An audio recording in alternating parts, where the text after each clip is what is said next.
my channel. Welcome back to another video. I'm Jessie and you're watching.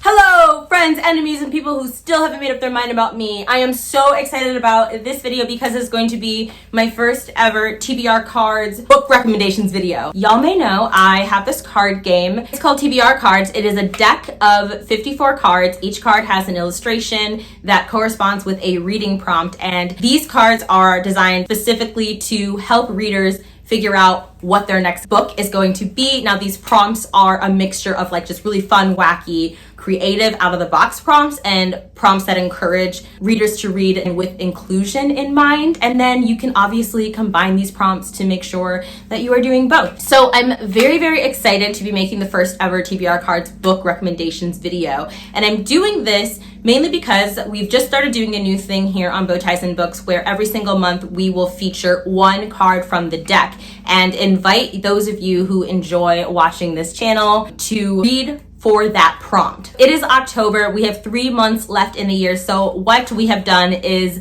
picked out 3 cards from this deck, and we're going to have one card each month that you can use a prompt from in order to guide or inspire your reading. So what I'm going to be doing in this video is showcasing each prompt and giving book recommendations for each prompt, and I'm very, very excited. So the card that is going to be featured this month in the month of October is Get Out, a book featuring your greatest fear. Now, because our greatest fears are obviously deeply personal to us, this prompt is going to vary depending on who you are, your experiences, etc. But I am just going to be showing you some books that scared the crap out of me that feature my greatest fears, and hopefully these books will help you guide and try to like figure out what books are going to get to the heart of your greatest fears. The first book I have here is Monday's Not Coming. This is a thriller horror book by Black author Tiffany D. Jackson, who is known for writing incredible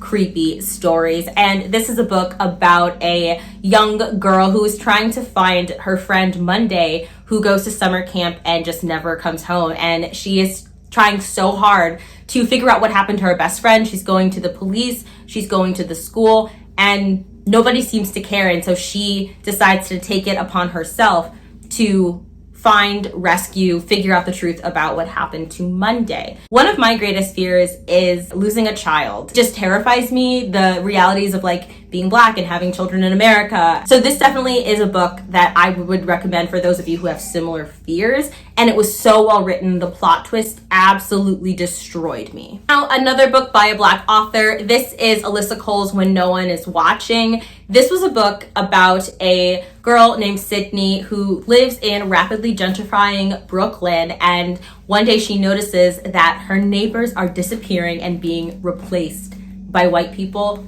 overnight, as if nothing has happened. And so she decides to uncover what the heck is going on with this town and what is really happening. And the ride that this book took me on, again, this was another book that has a lot of racialized fears. And I know a lot of non-Black people said that this book didn't scare them and how they didn't see this book as a thriller. This book, out of every book that I've ever read, is the only book to ever give me panic attacks. It is the only book to like really get to the heart about the fears of being Black and about gentrification and like just all of these things. It's so, I still struggle to talk about this book in a way that doesn't make me choke up. I read the audiobook, and that was part of what gave me panic attacks because it was like really happening to me in real time.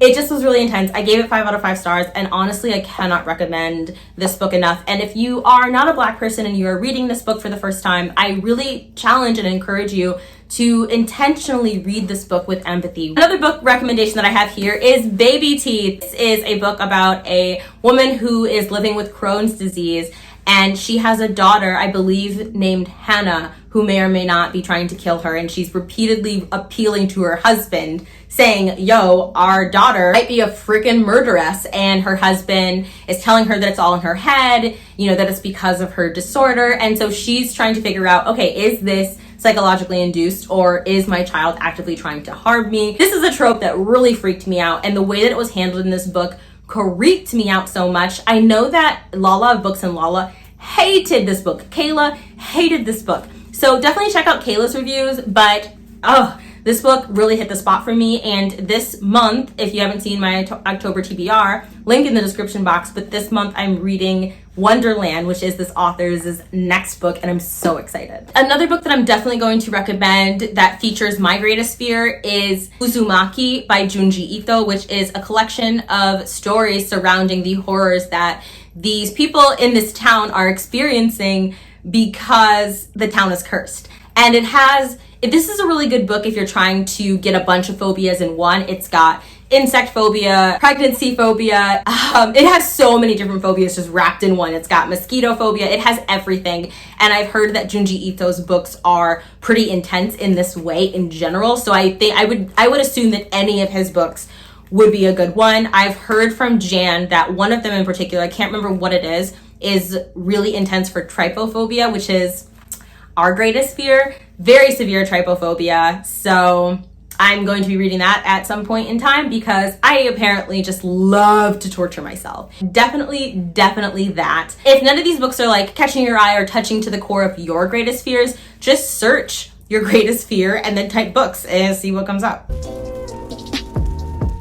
This next prompt I'm super excited for. It is the Antagonist Card. We're going to be reading from this prompt in November, and the prompt is to read a book that your favorite villain would read. So this means in the month of November, you're just going to pick at least one book that you think your favorite villain would enjoy reading. If you've been following me on Instagram, you know who my favorite villain is. It is none other than Dr. Hannibal Lecter, Hannibal the Cannibal. I've been obsessed with Dr. Lecter since I was very young and watched Silence of the Lambs with my mother.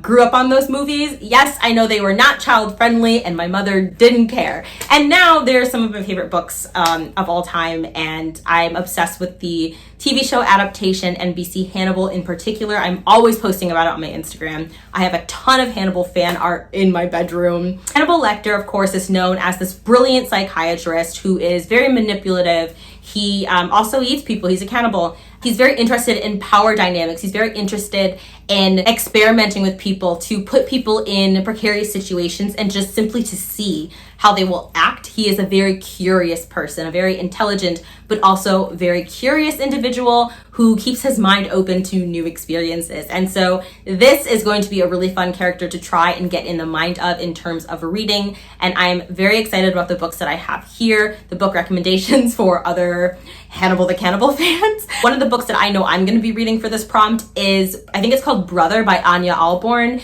Anya Alborn is an amazing horror author. I've read 2 of her books so far, really enjoy it. But Brother is a book about cannibalism.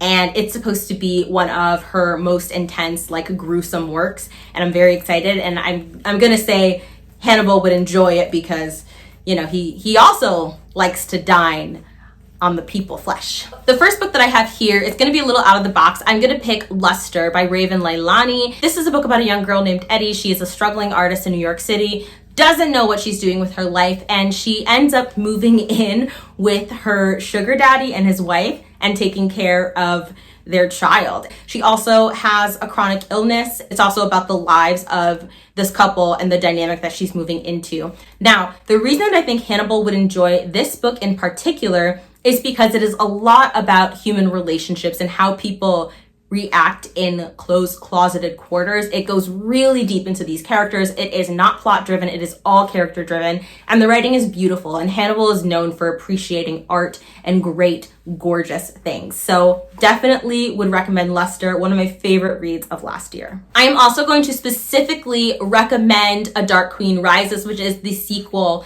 to Upon a Burning Throne. This is part of the Burnt Empire saga, and the reason that I think Hannibal would really enjoy this is because it is a deeply political fantasy. And it is just so intricate and layered and complex. Everybody has their own motivations. Everybody is scheming. There's all these moving parts. And the big thing that drives this novel in particular is the ultimate villain. And this villain is so complex and multi-layered. He knows when to be patient. He knows when to strike. He is a character that is very much like Hannibal himself. And I just think he would love this book. This is a series that I really enjoy. It is from an Indian author. and it just is so underhyped, so good, so incredibly well written. If you like characters, like a big cast of characters, definitely read this. We are also going to be recommending the Broken Kingdom books. So there is 3 of these, like the 100,000 Kingdoms. I've only read 100,000. I annotated it to death. It is so freaking good. This is another political fantasy, and book 1 starts with this girl who is kind of from a disgraced part of the family, and when her mother dies, she is summoned into the great kingdom and forced to compete with her siblings that she doesn't even know, or her cousins that she doesn't even know, in order for a spot on the throne that she doesn't even want. And it is violent and just dark and seductive, and the world building is so good, so amazing. I think Hannibal would be impressed by that, but more importantly, I think he would be very intrigued in the power play that happens throughout this book.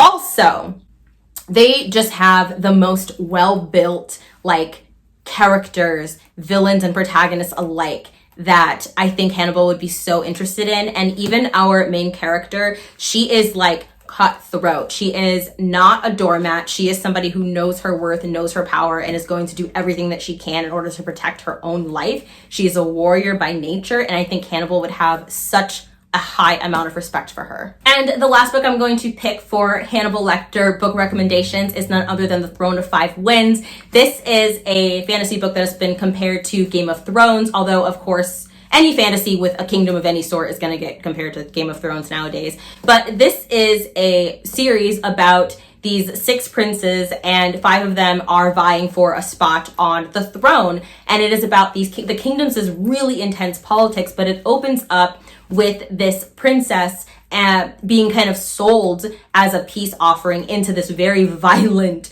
wealthy kingdom. And the story is told mainly through the princess's lady-in-waiting, who is secretly an assassin who is tasked with protecting her life at all costs. And it is about just like all of these moving pieces, and you get perspectives from the antagonist, you get perspectives from the protagonist, and it is so freaking good. It is so slow. Like, this book was 600 pages long, and we didn't even see a speck of magic in it. And I'm currently 100 and some pages into the second book, and there's still no mention of magic. Like, that's how slow and political it is. It's so precise. It's very old school fantasy, and I love that. I love my slow built, well crafted. Now, beware, because we didn't know this until we started book 2, but this is not an Own Voices fantasy, and I prefer, whenever possible, to read Own Voices fantasies. This is East Asian inspired. I thought it was from an East Asian author, and I'm too hooked in the series to stop reading it now. So I do want to be upfront about that. But yeah, Hannibal would love this book, and I want more people to read it so that I can have somebody to talk about these complex characters with.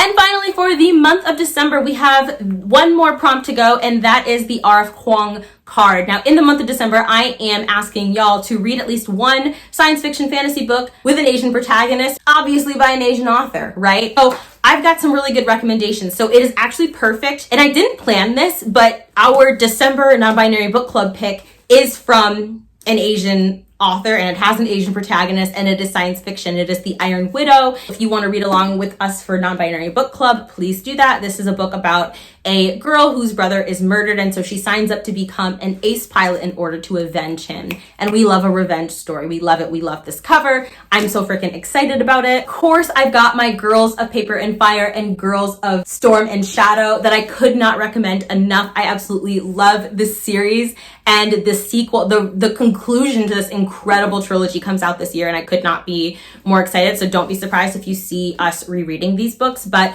this is a series about concubines that are sold to this demon emperor who is pretty much an animal, and there's an intense caste system in this world where you can be either like pure human, a human animal hybrid, or just like completely a demon. And it's more intricate than that, and it's just really intense. I love the lyrical writing. I love that it is sapphic. It is so sapphic. I just love the relationship between Lei and her girlfriend, although I kind of stopped shipping them in the second book. The second book took a turn, and it was not my favorite of turns. But I have hope for the third book. I just really, really love this series. There's so much to analyze and say about these characters, so I'm definitely going to recommend these books for December's prompt. And I would have to shut my channel down if I didn't mention the Wicked Fox duology. We have Wicked Fox and Vicious Spirits.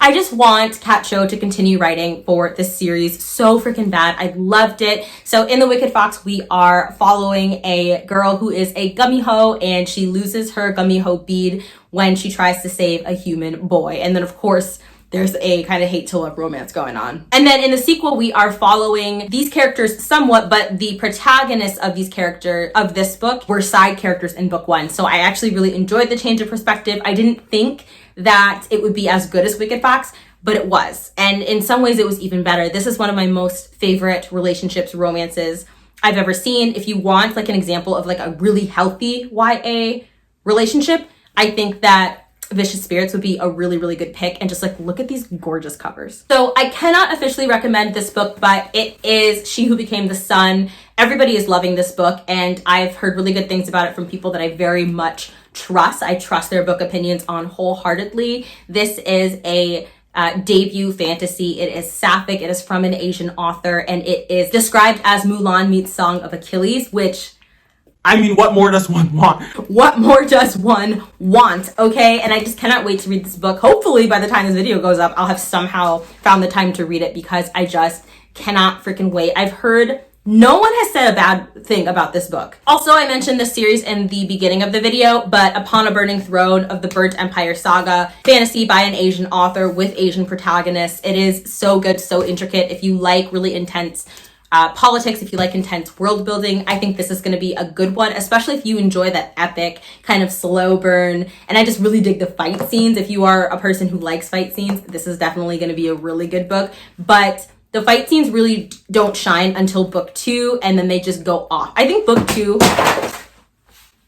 Okay. All right, I guess that was all I had to say about that book, apparently. And the last book I'm going to be recommending is Jade City. So I have read Jade City. I'm almost done with Jade War, and the books are 10 out of 10. This is a book about 2 warring clans, and they are trying to recover territories and essentially eradicate the other clan. And we are following the members of the Greenbone clan as they are trying to vie for power. And it's about the internal conflicts, the internal familial dynamics, as well as the external conflicts they have with their enemies.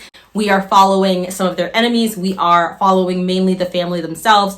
The martial arts is amazing. Fonda Lee is a martial artist, and the fight scenes are great. I love the world building, but more so the kingdom politics, not the kingdom, but the city politics. I just could go on and on and on about the customs and the just the intricacies and the way that Fonda Lee really brings these books to life. It's just so good. There's nothing more that I could have asked for. And then again, this series is going to be wrapping up this year, and I'm so excited. The cover looks so freaking good. Those are going to be our 3 TBR cards for the remainder of the year. Feel free to tag me in your posts on Instagram. I would love to see what you guys are reading for these prompts. Feel free to comment down below and let me know what books you are thinking about reading for these prompts. Also, feel free to let me know what other kinds of book recommendations you would like to see me do. If you do have some of my TBR cards, feel free to comment down below and say, hey, I want book recommendations for this card or this one or that one. I'm gonna try and do more TBR card specific book recommendations. If you want more content from me, follow me on my Patreon, where I post patron exclusive content. I also have an Instagram and a TikTok,